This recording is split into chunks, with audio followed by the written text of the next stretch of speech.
We're joined now by Palesa Radebe, educational psychologist, to talk about how parents and learners should prepare themselves ahead of those announcements. A very good evening, Chan. Thank you so much for joining us. So let's talk about why it's important for not only parents but learners to prepare themselves.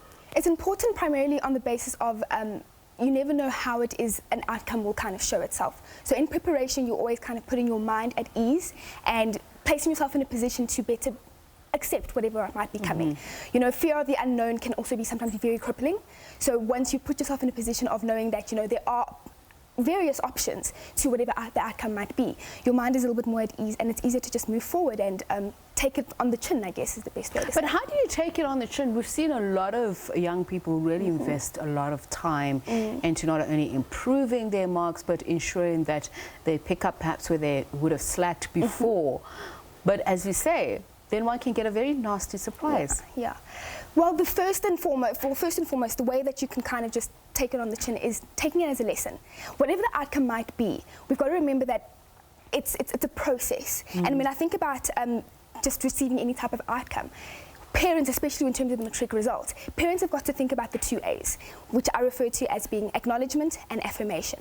So that kind of assists the child to kind of Okay, and I want you to give us practical steps for parents on how to do that, especially if they're used to their children or child being an A student, or, as I said, they've made sure that they put in the time, but it's not what they expect. Absolutely. So as I said, so the 2 A's, acknowledgement and affirmation.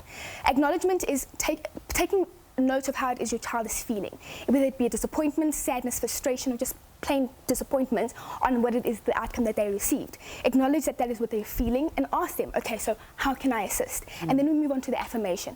Affirm the efforts that they had made, the work that they put in, whether it's an exceeding outcome or a not so great outcome.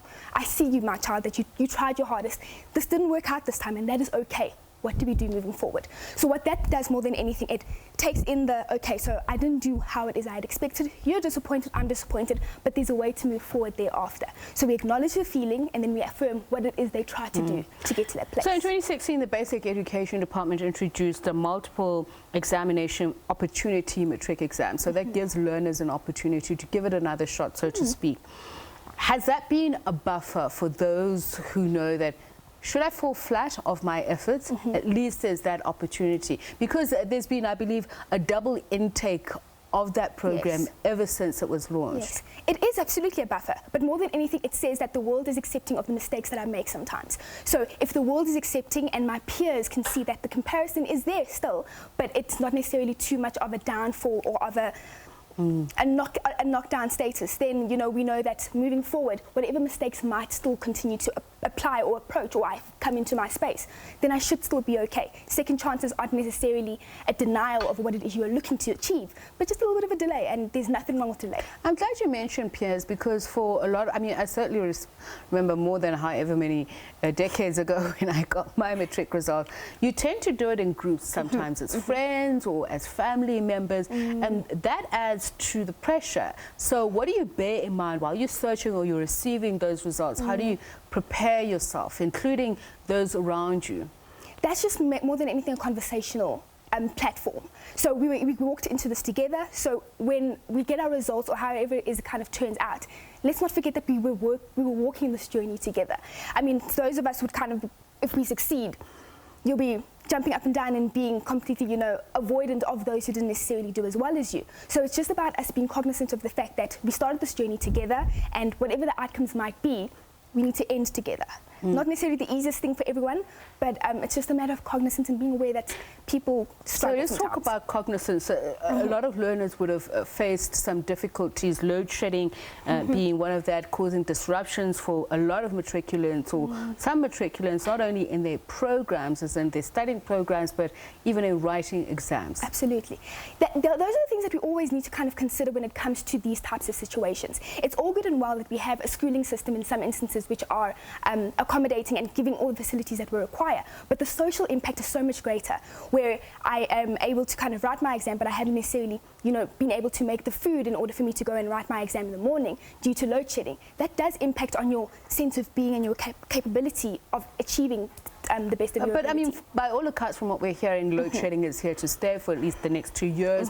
How do we then use this opportunity to prepare our learners for the reality of the hardships of life? That's still going to come. How do we fit that into the academic program? It's a planning situation. So you've got to be strategic about how it is you kind of go into whatever scenario that you work in. So don't leave your study until the end of the day. Don't leave the work and the most important aspects of your educational future to a time where you're kind of at the beck and call of what ESCOM or your environment might be providing for you.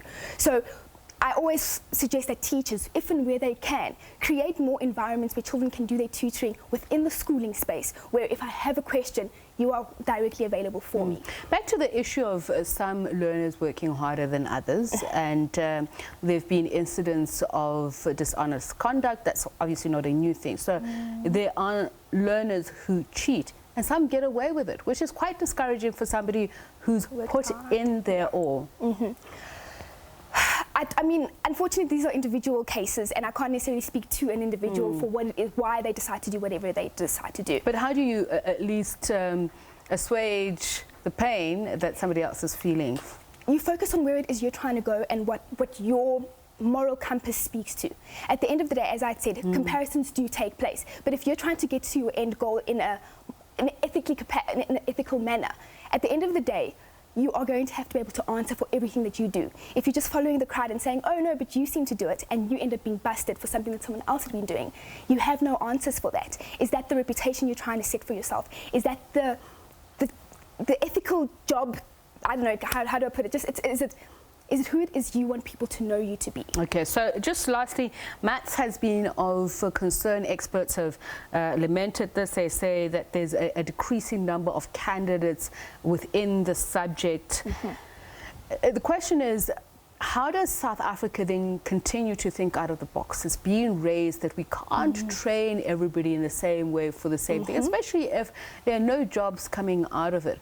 How do we use this as an opportunity, especially when there's so much pressure? You've got to do well in maths and science. So for somebody who's receiving their results and they haven't, maybe they wanted to be a doctor, they wanted to be a scientist, how do we counsel them?